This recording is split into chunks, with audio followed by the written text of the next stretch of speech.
Welcome to the Bookshop at the End of the Internet. This podcast is dedicated to helping book lovers discover new authors. Like all the best bookshops, this podcast is filled with all kinds of books and all kinds of authors. So tune in, browse around, find a new author, and discover a new favorite book at the Bookshop at the End of the Internet. I'm Stacey Horan, author, book lover, and host of the Bookshop at the End of the Internet. This is episode number 195. For more information about this or any of our episodes, go to my website, staceyhoran.com. If you enjoy the podcast, leave us a review, like us on social media, and share us with your friends, family, and fellow readers.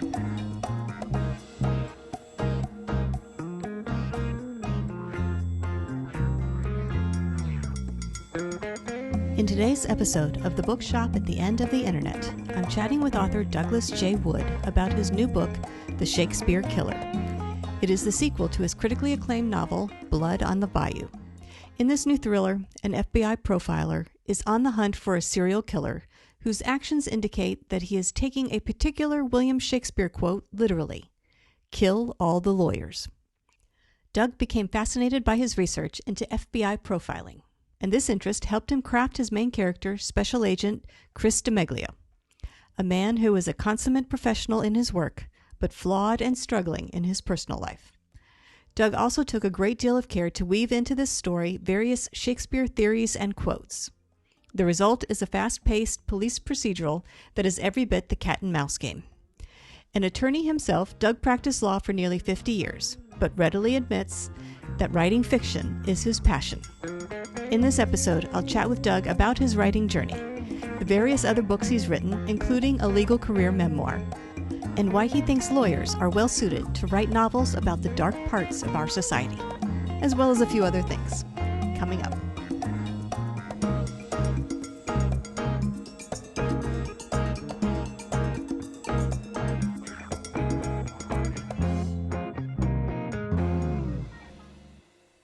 Douglas J. Wood, I want to thank you very much for joining me today on the podcast.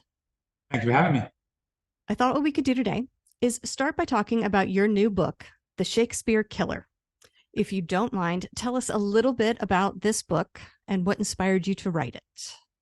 The book is about a FBI profiler who hunts down serial killers and is a sequel to the previous book, Blood on the Bayou. I try to get my ideas in what I write from what's happening in the marketplace, and serial killings are far more prevalent than I ever realized. And when I started to do research, which I do a lot of when I write a book, I discovered a lot of fascinating things about it, and particularly about how FBI profiling originated, how it works, how it doesn't work, some of the technology that's used today and the like. So that sort of gave me the spark of an idea.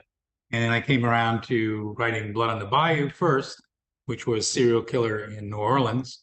And from there, I wrote The Shakespeare Killer. It was sort of inspired by the line from Shakespeare, "The first thing we do is kill all the lawyers."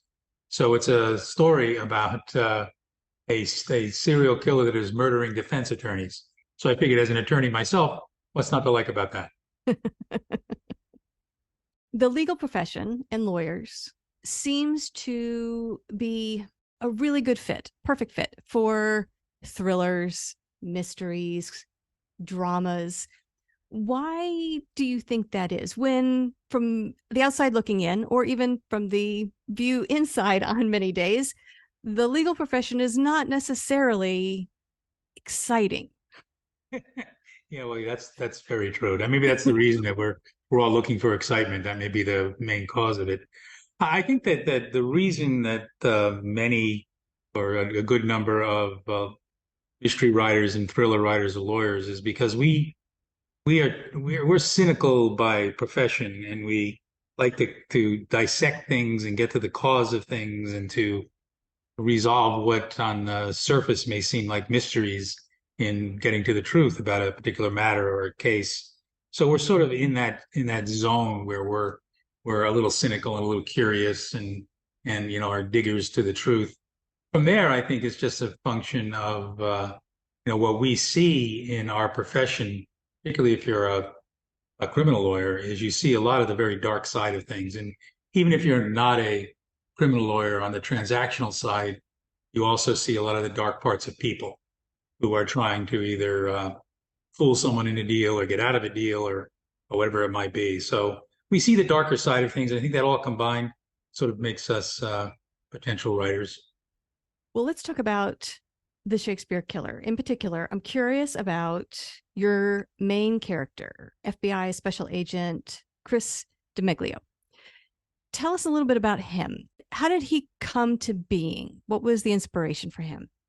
Well, whenever I write a novel, the first thing I do is I do mini biographies of each of my characters, and much of that never appears in the book, but it gives me a sense as I'm writing as to who the individual is.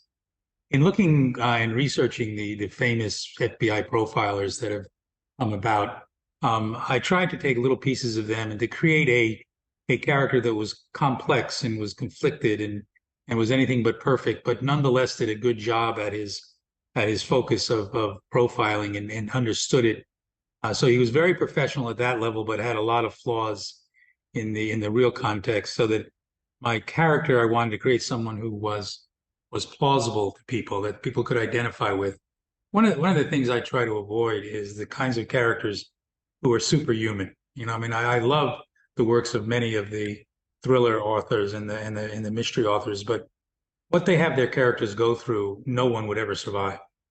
So I try to write in a way that readers can look at my character and say, gee, I could see that happening. I could see me being that person. I can relate to that. So that's sort of the way Chris came about.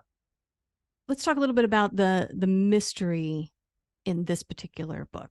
Can you talk us through a little bit of the storyline and then let's talk about the research you had to do for it? The storyline essentially is that a reporter comes to DiMeglio to tell him, that there's a serial killer that's killing defense attorneys. At first, he doesn't believe it because his professional focus would indicate that there's not enough evidence of it. Eventually, they come around and realize it is. So he starts an alliance and an affair with this reporter, and ultimately, the storyline takes him, her, and his fellow agents around the world searching for this mysterious serial killer who is in particular admiration to the works of Shakespeare. So I work in a lot of the Shakespeare theories and storylines into the book so that that person sort of begins to wonder and picturing themselves, who could this serial murderer be who has such a fascination for Shakespeare and that whole genre of literature. So the storyline takes them through various parts of the world, searching for this killer until it comes to the climax. In terms of research, when I do my books, I try to research as much as I possibly can before I write anything. In this particular book, I spoke to some FBI profilers, I spoke to weapons experts, I spoke to the warden of a prison out in Iowa, I spoke to various detectives and folks in law enforcement to try to make sure that everything that I have in the book is accurate. And since some of the book takes place in Italy, I actually went there, and I had a good friend who lived in the Florence area, Tuscany, where some of this takes place. And I had him read manuscripts and him take me through the various dialogue and how the Italian would be said in the book, and it's translated in the book as well, so that I made sure it was authentic. So I probably did about 6 months or so of research and then started to write. So it sounds like you probably fall more into, say, the plotting camp than the pantsing camp when it comes to your stories. Yes, absolutely. Absolutely. Do you ever find yourself deviating from an outline or a plot ideas that you have prepared before you start writing?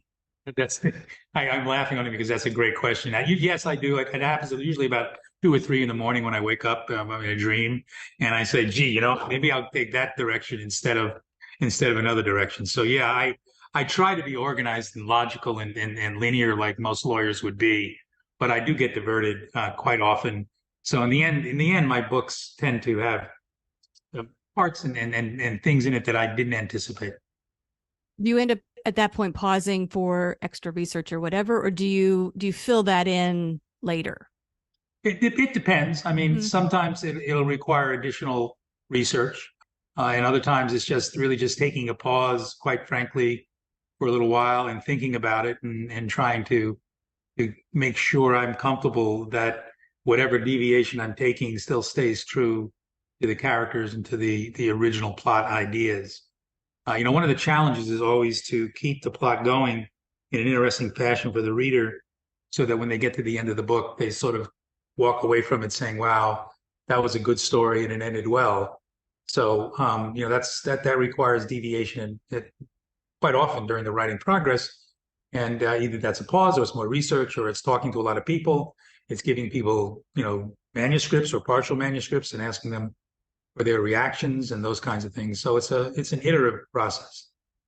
Do you ever deviate from the idea you had originally for the ending?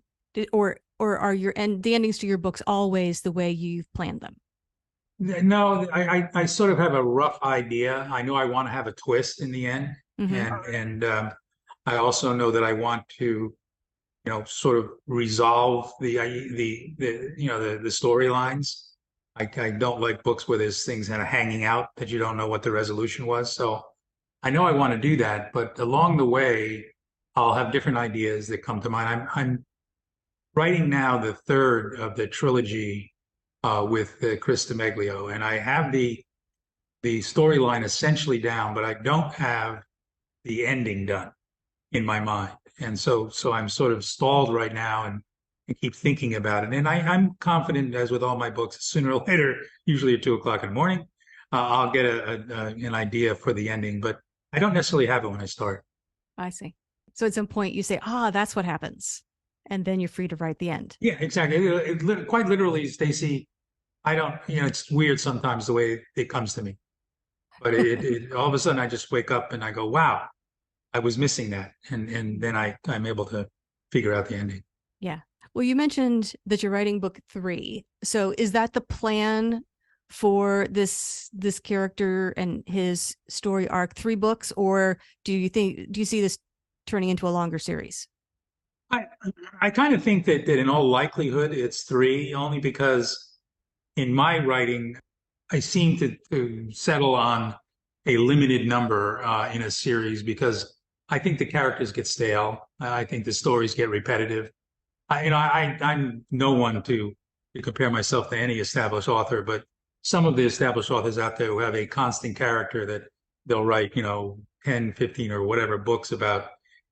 For me, the book starts sounding the same as they get further along with their character. So I'm thinking about a new character already that will be in the mystery, the category that'll follow this. But I think this is probably the final hurrah for Chris DiMeglio.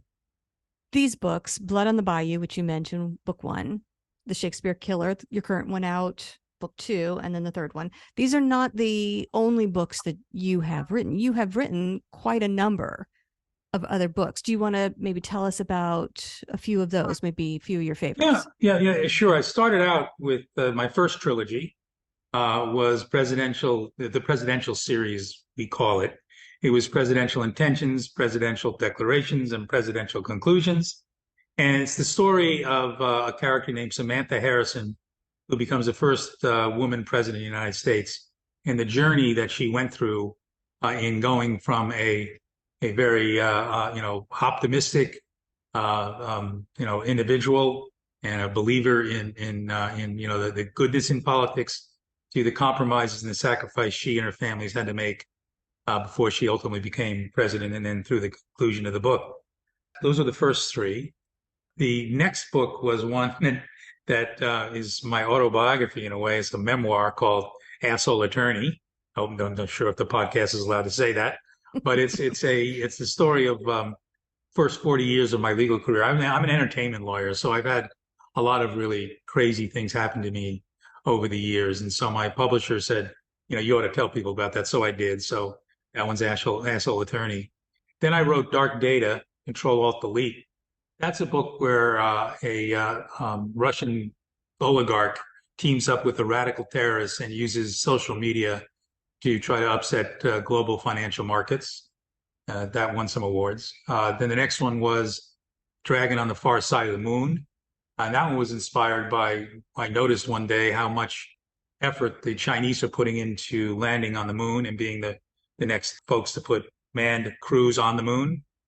Did a lot of research on it and found out that they are very much into the space race and probably ahead of us. They're the only country that ever landed a spacecraft on the far side of the moon until very recently. So it's a story where if you think of the Bay of Pigs in Cuba, instead of the Russia versus the United States on the shores of Cuba, it's China and the United States on the surface of the moon fighting for control. So that was that book. And then I wrote Blood on the Bayou. So that brings us up to date. Talk a little bit about the difference between writing, creative writing, writing fiction, like you do, and legal writing, which I'm sure you do a fair bit of in your everyday work. There's got to be a definite difference. Do you find it easy to switch wearing one hat versus the other, or do you have to sort of remind yourself of which type of writing you're doing at the time? Yes, that's another good question. I think in that context, I'm schizophrenic in the fact that, I mean, as a lawyer, when I have my lawyer hat, it's a completely different thought process. It's extremely linear. It is, to get from point A to point B without diversion, to do it in a very logical, systematic, step-by-step basis. Whereas in literature, in writing novels, it's a curvy road and lots of detours, but ultimately comes back to the same, the location where you want it to end up. So it's just a lot more creative and a lot more fun, frankly. You said earlier how it can be boring, and yes, law can be very boring and very, tedious, and I love doing it, but it's not what really gives me the passion in my life, which is creative writing. That's where I really find my my personal reward and good feelings. I very much enjoy practicing law. I've done it for nearly 50 years, but I get a bigger buzz, believe it or not, out of finishing a book and then seeing it, on the shelf, or when I'm very lucky, being out in the beach or a pool or something, and I see somebody reading one of my books. That gives me a much bigger high than if I do a multi-billion-dollar merger transaction. What do your clients and your colleagues think when they learn that you write books, particularly write books about serial killers and such? Yeah, right. It's funny. Some don't understand where I have the time or how I find the time. And most are just sort of fascinated by the fact that I'm able to do that as well as have an active and productive practice of law. In terms of their reactions, it's interesting that over the years, when we've had holiday parties, I'll auction off a character in the book, in one of my books, and we'll, take the money and give it to charity. And not almost every single time I've auctioned off a character and someone wins, and then I'm going to use their name, I always ask them, do you want to be a hero or do you want to be a villain? They all say they want to be a villain. And I say to them, well, you understand, I'm going to probably kill you. They go, that's okay. And I said, I might kill you in a very nasty way. That's okay. I mean, it's bizarre. No one wants to be the hero. So who knows? Interesting. Have you always been a writer? Is this creative writing, writing fiction, is this something you have always wanted to do? Yeah, for the longest time. Yeah, I wrote a screenplay many, many years ago that got optioned but never produced. I've written some, I write things to my kids all the time and stuff like that. So I've been sort of a wannabe writer for a long time. Did you start as a kid? Is this something you've sort of done all through school, or did you find yourself starting it up later in life?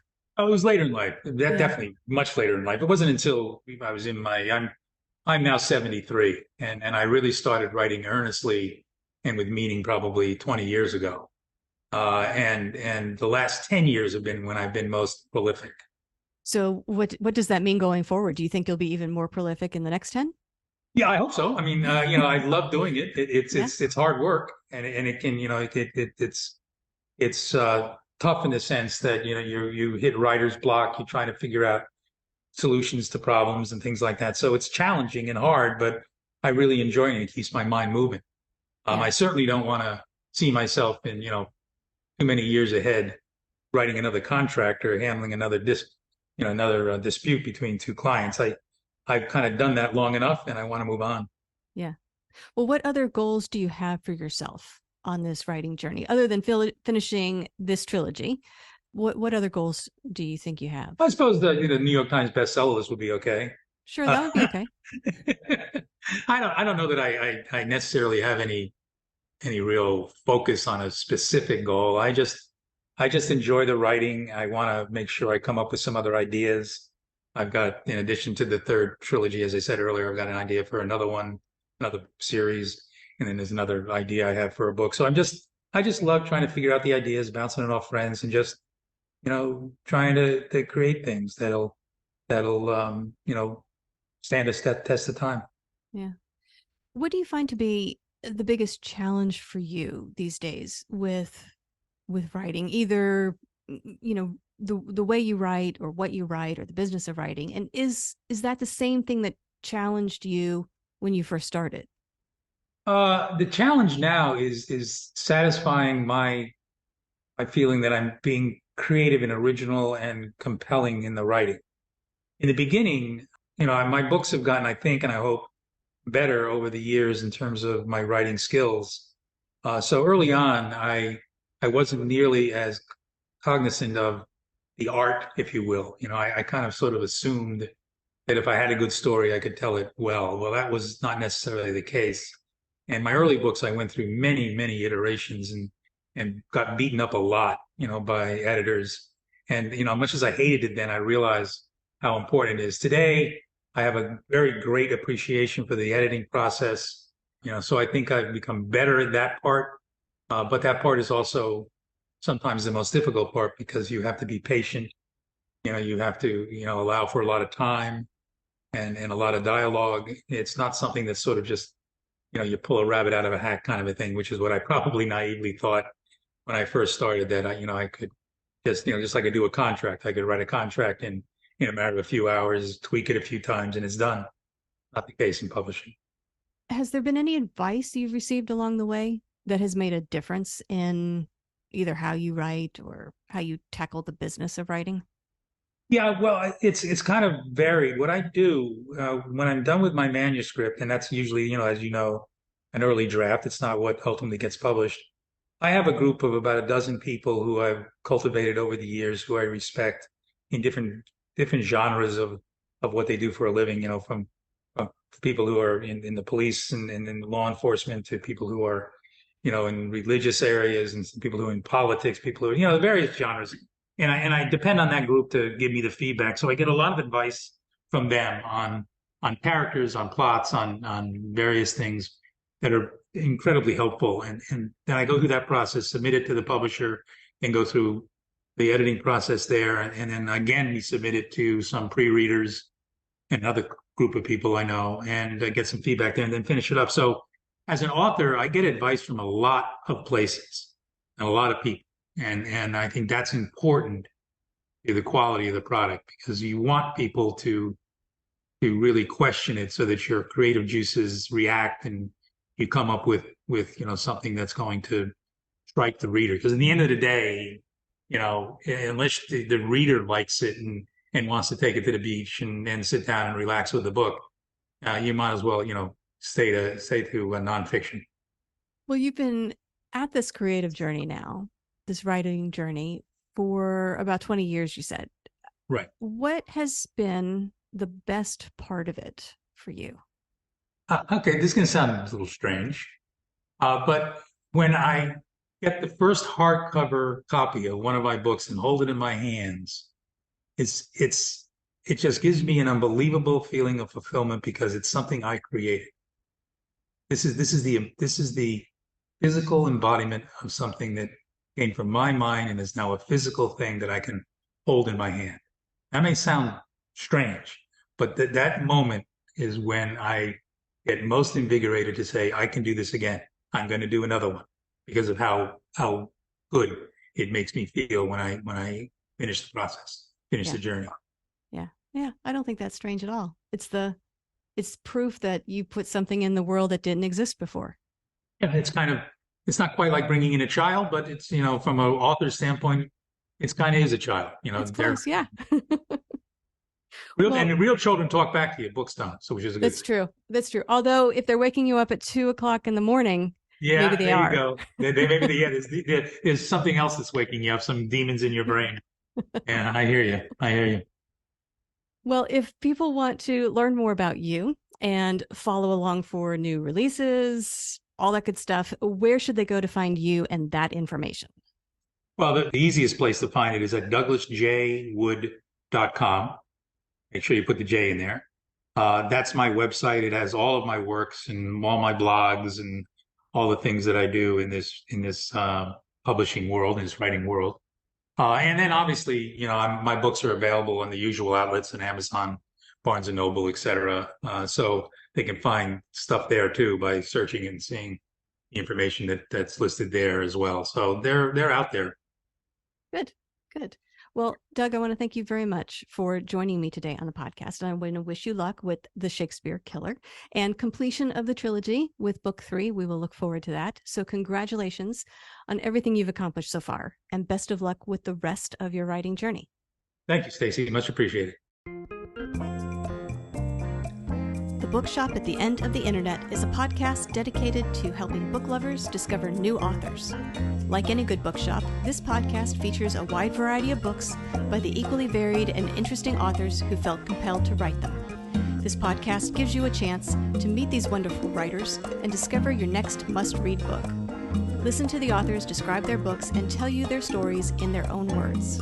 My interviews feature books from all genres and authors from all walks of life, including those who are indie published as well as those published by small presses and large publishing houses. Looking for unique, not so easy to find books for yourself, a friend, or a book club? Tune into this podcast and find your newest favorite author or maybe a soon-to-be bestseller. This podcast, like all the best bookshops, is filled with all kinds of books and all kinds of authors. Tune in, browse around, find a new author, and discover a new favorite book. You never know what treasures you might find in the Bookshop at the End of the Internet.